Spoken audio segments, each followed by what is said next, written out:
السلام عليكم ورحمة الله وبركاته. كي دايرين؟ لاباس عليكم؟ ان شاء الله نتمنى تكونوا على خير. نتوما تشاهدوا الفيديو اليوم ديال الكتان ومع البطاطا مسلوقه لتحت وبالزعتر تيجيو رائعين. نبداو على بركة الله. هاد القطيبات لدان في الفران.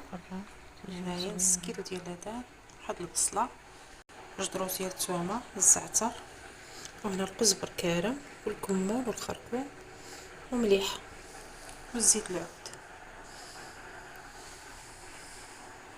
البصله دابا تنحط البصله،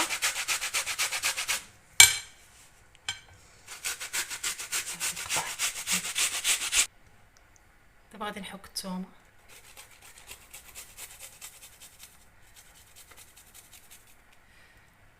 صافي. هنا كي قلت لكم الكمون، خرقوم، قزبر كارم والملح. هذا الزعتر ندير ليه هكا، بسم الله.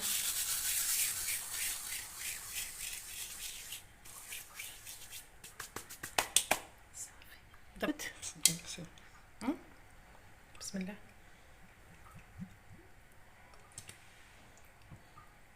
وغادي نخلطهم، بسم الله.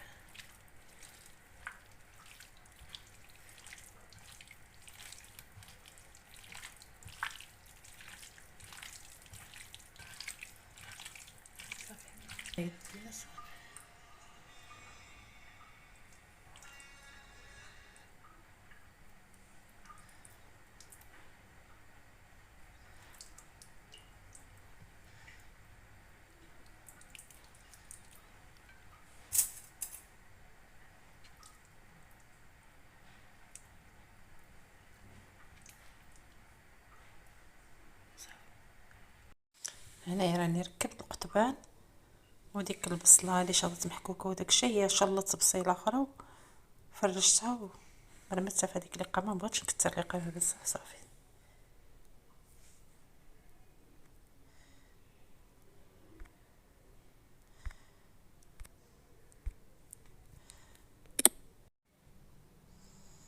القطبان هما ركبتهم،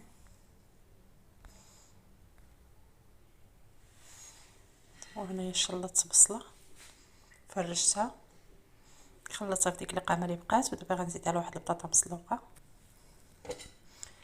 هي بطاطا بسم الله.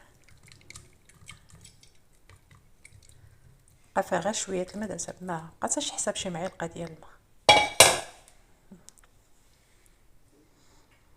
سلقتها غير في الملحه. هذوك القطبان غنديرهم فوق منها، هما غادي يحطوا يديروا ديك القامه ديالهم فوق البطاطا والبصله. دابا غنحط القطبان بحال هكذا وندخل من الفران.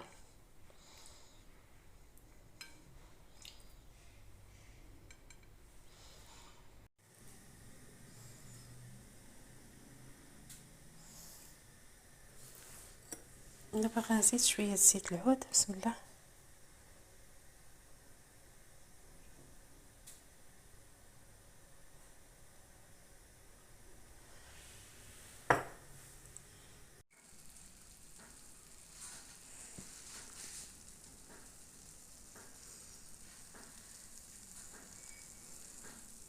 هو درتو غير في الفران ونشا ويلا غادي نقلبتو.